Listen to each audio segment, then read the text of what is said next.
ધીમે ધીમે સમાજનું સંખ્યાબળ ઘટતું જાય છે. આ વિશે ક્યારે ચર્ચા કરીએ છીએ? તમારી કારોબારી કે જનરલ મિટિંગની અંદર પણ હું માનું છું સાહેબ ત્યાં સુધી આની ચર્ચા નહીં થઈ હોય, કારણ કે સમાજનું સંખ્યાબળ ઘટે છે અને સંખ્યાબળ જ્યારે ઘટે છે ત્યારે ઓટોમેટિક એ સામાજિક તાકાત ઘટે છે અને સામાજિક તાકાત ઘટે છે ને ત્યારે રાજકીય શક્તિ પણ ઘટી જાય છે. રાજકીય શક્તિ ઘટે એટલે ઓટોમેટિક તમારી સનાતની શક્તિ ઘટે અને ધીમે ધીમે ધીમે તમે તમારા અસ્તિત્વ માટે પણ લડવું પડે એ પરિસ્થિતિનું નિર્માણ થાય છે. ભ્રૂણ હત્યાનું દૂષણ આપણા સમાજની અંદર ઘણું મોટું ચાલ્યું. ધીમે ધીમે જાગૃત આવી તો ભ્રૂણ હત્યા બંધ થઈ, તો એક નવો જે ટ્રેન્ડ જે ચાલુ થયો છે, વન ચાઇલ્ડનો ટ્રેન્ડ ચાલુ થયો. વન ચાઇલ્ડ અને ઘણા વળી પરિવારો તો જેટલા સોફિસ્ટિક બન્યા છે એની અંદર હવે નો ચાઇલ્ડનો ટ્રેન્ડ ચાલુ થયો છે. No child. ક્યાં જઈશું ને ક્યાં અટકીશું ને એ ખબર નથી પડતી. એટલે સમાજે કોઈ પણ મિટિંગની અંદર આ વાતની નોંધ અને ચર્ચા 100% લેવી પડશે કે હવે આપણા દીકરા દીકરીઓને કહેવી પડશે કે ઓછામાં ઓછા 3 થી 4 બાળકો તો જોઈશે જ. આપણા દાદાઓને યાદ કરો, 7, 8, 9 ભાઈ બહેન હતા આપણે, અને આજે પરિસ્થિતિ બદલાઈ છે. આજે ઘણાના ઘરની અંદર કાકા કહેવા વાળું કોઈ નથી, મામા કહેવા વાળું નથી, ફુવા કહેવા વાળું નથી. આવનારા દિવસો એ પણ આવી શકે કે બજારની અંદર બોર્ડ લાગતા હશે કે અહીંયા તમને ભાડેથી કાકા મળશે ને અહીંયા ભાડેથી મામા મળશે. આજે જે વાત આપણને હાસ્યાસ્પદ લાગે છે ને એ આવતીકાલની હકીકત બનવાની છે. વિશ્વ ઉમિયાધામના વડા આરપી પટેલ કચ્છના નખત્રાણાના પાટીદાર સમાજના કાર્યક્રમમાં પાટીદારો માટે વન ફેમિલી વન ચાઇલ્ડ કે નો ચાઇલ્ડની પોલિસી ઘાતક નીવડી રહી હોવાનું જણાવ્યું. તેમણે જણાવ્યું હતું કે પાટીદારો કુટુંબોએ 1 કે 2 નહીં પણ 3 થી 4 બાળકોને જન્મ આપવો જોઈએ. જો તે આમ નહીં કરે તો તેમનું સંખ્યાબળ ઘટશે. જનપ્રતિનિધિત્વ પણ સંખ્યાના આધારે જ મળે છે અને તે યાદ રાખવું જોઈએ. આ રીતે વસ્તી ઘટતી રહેશે તો સનાતન હિન્દુ ધર્મ પણ જોખમમાં મુકાશે. તેથી વસ્તીને જાળવવા માટે જરૂરી છે કે દરેક હિન્દુ કુટુંબ પૂરતા પ્રમાણમાં સંતાનોને જન્મ આપે. તેમના આ નિવેદનના પાટીદાર સમાજમાં જ ઘેરા પ્રત્યાઘાત પડ્યા છે. આરપી પટેલ સાહેબના નિવેદનથી હું આંશિક રીતે સહમત છું. સામાજિક વ્યવસ્થા અને જે અત્યારની પરિસ્થિતિ ઊભી થઈ છે એ મુજબ ઘરમાં મિનિમમ 2 બાળકો હોવા જરૂરી છે. વધારે બાળકોની વાતમાં હું સહમત નથી, પરંતુ આંશિક રીતે જોવા જઈએ તો જે અત્યારે સમાજની વ્યવસ્થામાં એક બાળક ફોરેનમાં જતું રહે છે, કોઈ આકસ્મિક કારણોસર બાળક જ્યારે મૃત્યુ પામે છે ત્યારે જે ઘરની પરિસ્થિતિ ઊભી થાય છે તે બનાવો વધારે પ્રમાણમાં બનતા જાય છે. બાળકો એકબીજાને સાથે રહીને એક સિંગલ બાળક અને બંને બાળકોની વચ્ચેની પણ વૈજ્ઞાનિક રીતે પણ એક મનોવૈજ્ઞાનિક રીતે પણ જરૂરિયાત હોય છે. તો આ બાબતે હું આંશિક રીતે સહમત છું કે ઘરમાં મિનિમમ 2 બાળકો હોવા જોઈએ. અન્ય પાટીદાર અગ્રણી દિનેશ બાંભણિયાનું પણ આ મુદ્દે કહેવું હતું કે હું તેમના નિવેદન સાથે પૂર્ણપણે તો નહીં પણ આંશિક રીતે સંમત થઉં છું. આજે પાટીદારોના ખેતરો રેઢા પડ્યા છે. કુટુંબોમાં એક કમાનાર શહેરમાં જતો રહે અને પછી ઘરે કોઈ ખેતર સંભાળનાર નથી. તેમાં પણ એકનું એક સંતાન હોય અને તે અકસ્માતમાં મૃત્યુ પામે તો જમીનથી લઈને મિલકત બધું જ રેઢું પડી રહે છે. મા બાપને પણ વિસામો રહેતો નથી. આ સંજોગોમાં પાટીદાર કુટુંબની સ્થિતિ દયનીય બની જાય છે અને તેથી તેમનું નિવેદન પ્રાસંગિક છે. ઉલ્લેખનીય છે કે તાજેતરમાં જ આંકડા આવ્યા છે કે ભારતનો વસ્તી વૃદ્ધિ દર પહેલી વખત 2% નીચે ઉતરીને 1.98% થઈ ગયો છે.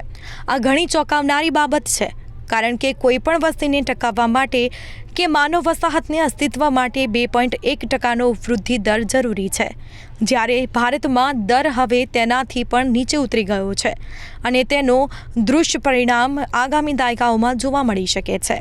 અને ચીને વસ્તી વૃદ્ધિ દરમાં નોંધપાત્ર ઘટાડો થતાં એક બાળકની નીતિ ત્યજવી પડે એટલું જ નહીં, રીતસરનું નીતિગત શીર્ષાસન કરતા બાળકોના જન્મને પ્રોત્સાહન આપવાની ફરજ પડી છે. વસ્તી વૃદ્ધિ ઘટવાથી દરેક દેશોમાં વૃદ્ધોનું પ્રમાણ વધી રહ્યું છે. હવે જે દેશોમાં વૃદ્ધોનું પ્રમાણ વધે ત્યાં આર્થિક વૃદ્ધિને પણ બ્રેક લાગે છે અને આજે જાપાન, સાઉથ કોરિયા, અમેરિકા અને યુરોપિયન દેશો આ સ્થિતિનો સામનો કરી રહ્યા છે. જો મેં મીડિયાની અંદર આરપી પટેલ સાહેબનું જે અભડ્યું પ્રમાણે જે એમને કહ્યું કે દરેક આપણા આવનારી પેઢીના દરેક બાળકોએ 2-3 બાળકો પેદા કરવા પડશે, પણ અત્યારે મારું એવું માનવું છે કે જે પાટીદાર સમાજની જે પણ પેઢી છે બધી વેલ એજ્યુકેટેડ પેઢી છે, એટલે એ પોતે જ સ્વેચ્છાએ જ એવું વિચારે કે ભાઈ 1 જ બાળક અથવા 2 બાળક સુધી લિમિટ કરી દેતા હોય છે. અને બીજું મારે એવું કહેવું છે કે જ્યારે ગુજરાતમાં 1.25 કરોડ આવડો મોટો સમાજ હોય, એ જો સંગઠિત હોય તો રાજકારણ હોય કે કોઈ પણ જગ્યાએ, બિઝનેસ હોય કે કોઈ પણ જગ્યાએ જો સંગઠિતતા હશે, તાકાત હશે, સંગઠન હશે તો ચોક્કસ આપણે ધારું પરિણામ મેળવી શક્યું છે, જે ભૂતકાળની અંદર પણ આપણે મેળવ્યું છે. એટલે ખાલી બાળકો વધારવાથી કે એવું કરવાથી હું નથી માનતો કે તમારી સત્તાની અંદર ભાગીદારી રહેવું, હું નથી માનતો, પણ જેટલા પણ હશું એ સંગઠિત હશું તો ચોક્કસ એનું સારું એવું રિઝલ્ટ મળી શકતું હોય છે.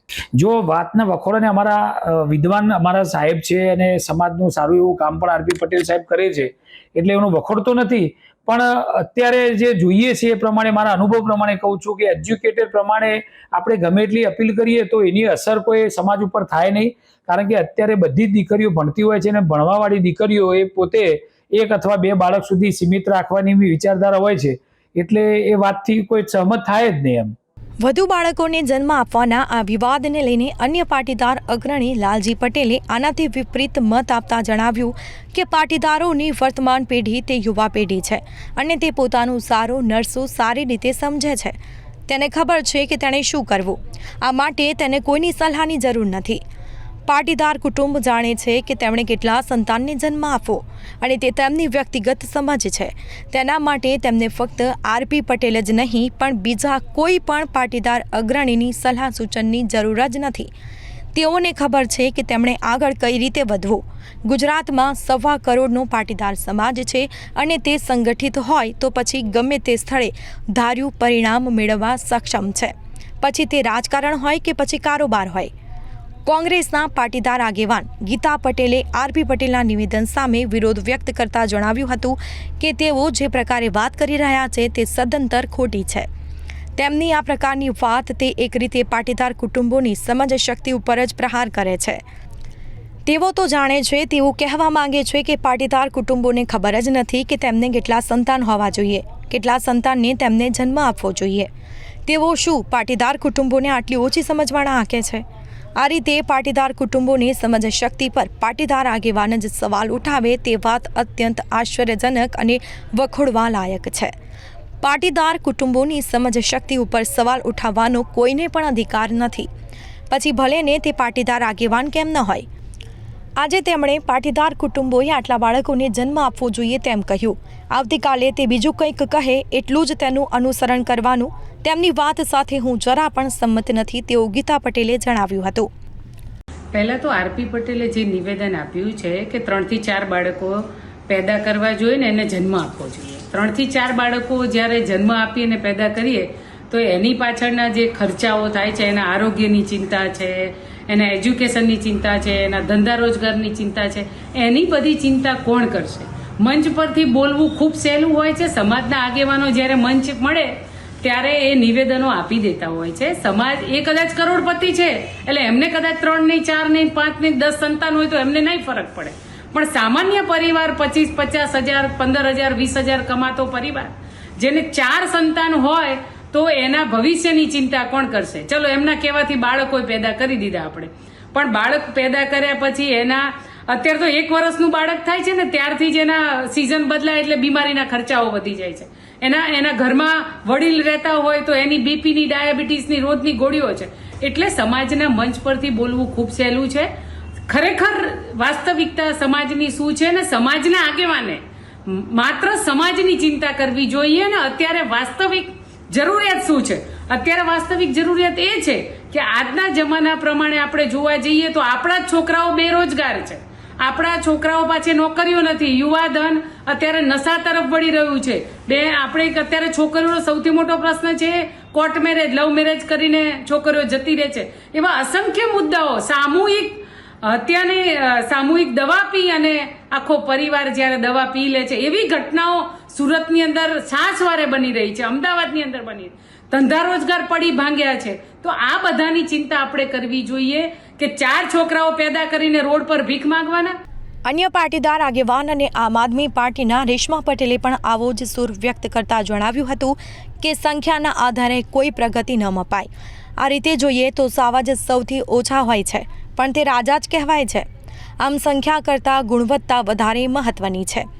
દેશમાં એક બાજુએ બેરોજગારીનું પ્રમાણ વધ્યું છે, યુવાનોને રોજગાર મળતા નથી અને આ સમયે 3 થી 4 બાળકો પેદા કરવાની વાત યોગ્ય નથી. આરપી પટેલ તો કરોડપતિ છે, તેમને કદાચ આટલા બાળકો પોષાય, પણ આ બાળકો પેદા કર્યા પછી માંડ 3 થી 4 વીઘામાં પેટનું ગુજરાન પૂરું કરી શકતા પાટીદારો શું કરશે તેનો તેમને વિચાર આવતો નથી. આ બાળકોના ભણતરથી લઈને તેમની કારકિર્દી પાછળ કેટલા રૂપિયા ખર્ચાય છે તેમને ખબર છે ખરી? આજે દરેક બાળકનું ભણતર કેટલું મોંઘું થઈ ગયું છે. પાટીદાર કુટુંબો માંડ ઘરનું પૂરું કરે છે અને એક બાળકને ભણાવી શકે છે. આ સંજોગોમાં 3 થી 4 બાળકો પેદા કર્યા પછી તેનું પોષણ કરવાની ક્ષમતા છે ખરી? તેનો પણ વિચાર કરવો જોઈએ.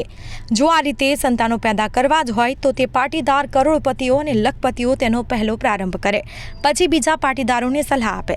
આમ પાટીદાર અગ્રણીના એક નિવેદનને સમાજની અંદર બરોબરનો હલચલ મચાવી દીધી છે અને આગામી દિવસોમાં પણ તેના ઘેરા પ્રત્યાઘાત પડે તેમ માનવામાં આવે છે.